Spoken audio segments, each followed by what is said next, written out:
Un petit résumé à l'issue de ce chapitre sur les fonctions affines et notamment les tableaux de signes.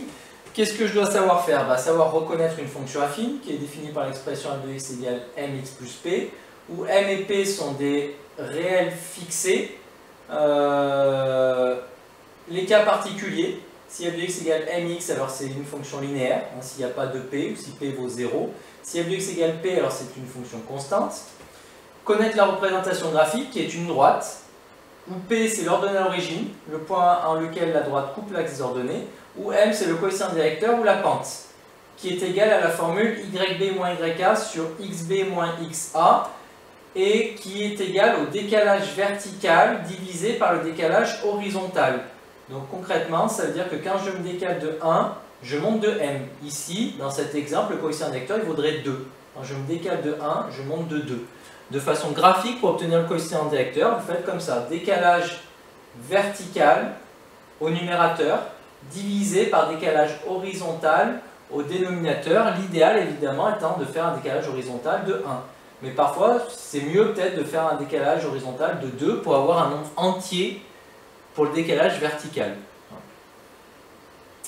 Variation d'une fonction affine, si le coefficient directeur est positif, la droite monte lorsqu'on la parcourt de gauche à droite, donc on a fait une fonction croissante. Si le coefficient directeur est négatif, la droite descend lorsqu'on la parcourt de gauche à droite, donc on a fait une fonction décroissante.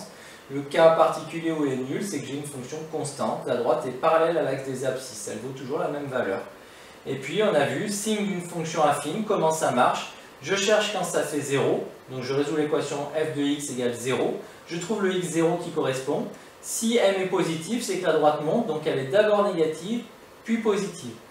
Si m est négatif, la droite descend, donc elle est d'abord positive, puis négative. Et puis cas particulier, si m égale 0, j'ai une fonction constante, donc si f de x égale 2, elle est toujours positive. Si f de x égale moins 8, elle est toujours négative.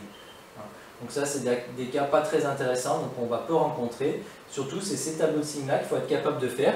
Et puis du coup, les tableaux de signes, quand on fait un produit de deux fonctions affines, en faisant bilan colonne par colonne, et quand on fait un quotient de deux fonctions affines, même chose, en faisant bilan colonne par colonne, mais en n'oubliant pas la valeur interdite qui apparaît. Donc voilà le résumé global des compétences que vous devez maîtriser sur ce chapitre.